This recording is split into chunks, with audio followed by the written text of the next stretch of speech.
लेह के लोग अब उम्मीद करते हैं कि जल्द ही पूरी तरीके से चीज़ें मामूल पे लौट जाएं और वो अपनी पुरानी रौनक वापस पा सकें।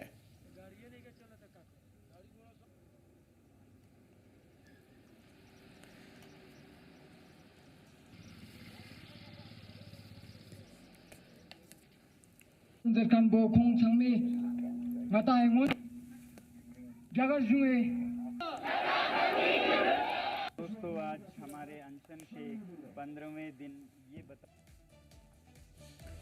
तो फिलहाल कई तरह की ऐसी खबरें हैं जो इस वक्त आपको बताना जरूरी है। नंबर 1 के सोनम वांगचुक के मामले पर कल समाअत होने जा रही है, यानी कि 6 अक्टूबर को, और इस मामले के लिए गीतांजलि ने अर्जी दाखिल की थी जो उनकी अहलिया हैं।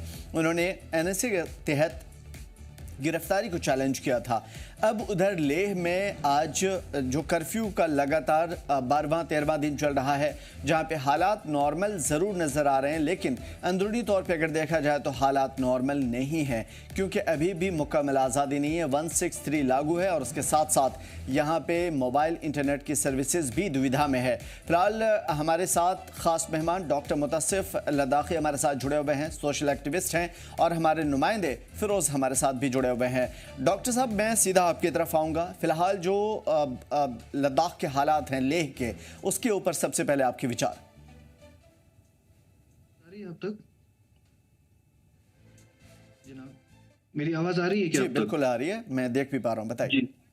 जी, सबसे पहले तो मैं यही कहूँगा कि चारों तरफ लद्दाख में एक दुख और निराशा का माहौल है। जी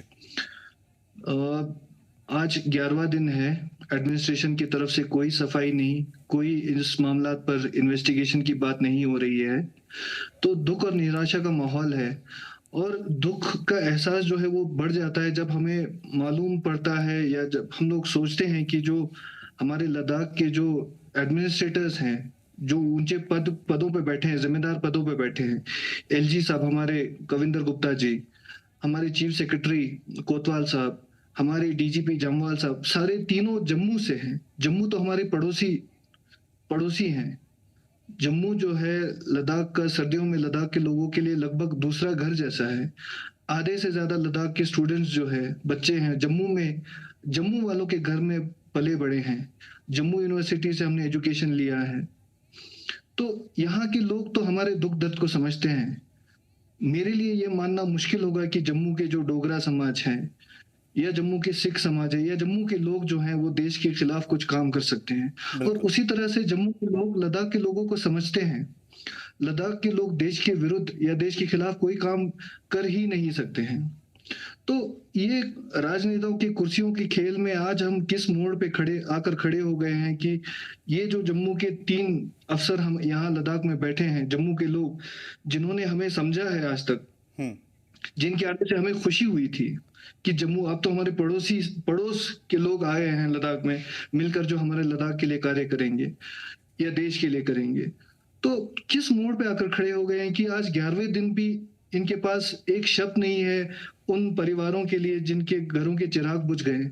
और ये सब गरीब घराने के लोग थे सर, गरीब। बिल्कुल बड़ी बात है, और इनमें बहुत सारे ऐसे भी हैं जो बुरी तरीके से इंजर्ड हैं। डॉक्टर मुतसिफ, मैं आपसे समझना चाहूँगा, लद्दाख के लोग हमेशा पुरअमन रहे हैं, और लद्दाख के लोगों पर, लद्दाख पर हम सभी को जो भी सोचने समझने की सलाहियत रखता है और डेमोक्रेटिक प्रोसेस को समझता है, वो लद्दाख के लोगों पर हमेशा से गर्व करता आया है, क्योंकि यहाँ लद्दाख के लोगों ने हमेशा इस चीज़ को साबित किया कि वो देशभक्त कितने ज़्यादा हैं, बल्कि देश के विभिन्न इलाकों से कहीं ज़्यादा देशभक्त हैं, और इन्होंने हर मोड़ पर इस चीज़ को साबित किया है। मैं शुरुआत इस बात से करना चाहता हूँ कि क्या वजूहात आपकी नज़र में आई जिसकी वजह से लद्दाख में तशद्दुद फूट पड़ा, क्योंकि लद्दाख के लोग कभी भी ऐसे नहीं थे और इस तरह की चीज़ें उनकी बुनियाद में ऐसी चीज़ें नहीं हैं। तो ये क्या है, किस तरह की कॉन्स्पिरेसी थ्योरी है जिसे बना करके लद्दाख को बदनाम करने की कोशिश हुई है? लद्दाख में इस तरह के माहौल, तमाम तर टॉपिक्स पे मैं बाद में आऊँगा, लेकिन मैं रूट कॉज इसका समझना चाहूँगा। ख़ासतौर पर जो 4 डिमांड है उसमें यह कहा जा रहा है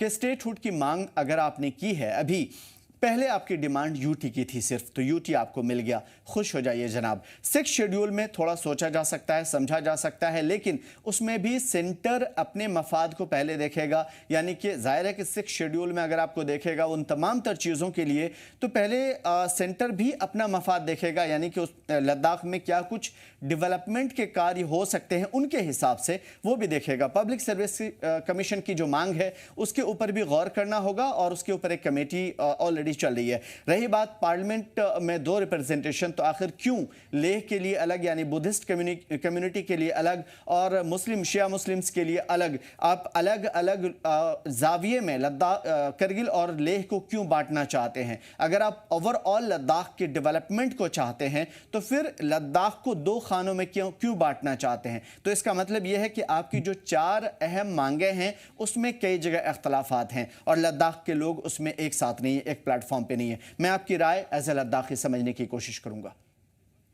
सर, जो इसमें मैं कहूंगा कि जो सबसे पहला डिमांड है हमारा जी 6 शेड्यूल का, जी, ये तो संविधान से ही आता है ना सर। बिल्कुल। ये जो संविधान से अलग हटके तो हम लोग नहीं मांग रहे हैं। और इंडिया का फेडरल स्ट्रक्चर ही इसी तरह से बना है कि जब नेशनल सिक्योरिटी की जब बात आती है तो इसमें आप 6 शेड्यूल एरिया हो या 5th शेड्यूल हो या आर्टिकल 371 के किसी स्टेट के हो या प्रॉपर स्टेट ही क्यों ना हो, नेशनल सिक्योरिटी की जब बात आती है तो सेंटर का जो नेशनल नेशन की जो डिमांड होती है, जो नेशन स्टेट की डिमांड होती है, उसको प्रिविलेज मिलता है सर। ऐसा नहीं है कि 6 शेड्यूल मिल गया तो लद्दाख को क्या किसी दूसरे देश में बेच देते हो। बिल्कुल। तो डॉक्टर ये मुतसिम, सब एक खास चीज अफवाहें हैं बताइए कि हमें। जी बोलिए आप पहले। ये सब अफवाहें हैं कि अगर लद्दाख को 6 शेड्यूल मिल जाता है तो नेशनल सिक्योरिटी में दिक्कत आएगी, यहाँ पे जो डेवलपमेंट का जो सेंटर का डेवलपमेंट का कार्य है उसमें बाधा आएगी। इन सब के लिए प्रावधान है संविधान में। जब डेवलपमेंट की बात आती है, नेशनल सिक्योरिटी की बात आती है तो ऑब्वियसली देश को ज्यादा अहमियत मिलती है। देश के कॉस्ट पे देश का बलिदान देके लद्दाख का डेवलपमेंट तो नहीं होगा ना सर। बिल्कुल। एक इन्वायरमेंट के हवाले से चूंकि आपने 6 शेड्यूल का मसला छेड़ा, तो मैं चाहता हूं कि चूंकि आप काफ़ी पढ़े लिखे यंग लद्दाखी हैं और मैं समझने की कोशिश करूंगा लद्दाख के पर्सपेक्टिव से चीज़ों को। देखिए 6 शेड्यूल में जो चीज़ें आती है, अपनी तमाम तर चीज़ों की प्रोटेक्शन और जो भी लद्दाख के पास है और रही है उसके खिलाफ सोनम वांगचुक साहब ने भी आवाज़ उठाई है कि भाई हम अपने आप को, अपनी सरजमीन को तबाह होते हुए नहीं देखना चाहते।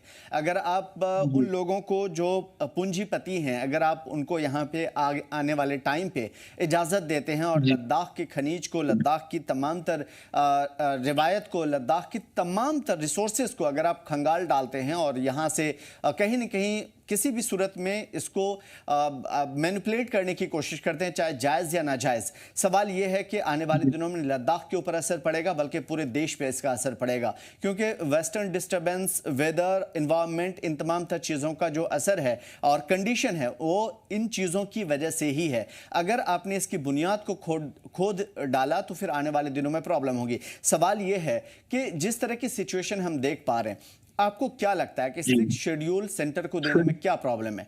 अगर सेंटर अपनी जगह सही है और लद्दाख के लोग अपनी जगह सही हैं, तो 6 शेड्यूल देने में या फिर वहाँ के लोग जो जैसे आप लोग डिमांड कर रहे हैं, तो उसमें प्रॉब्लम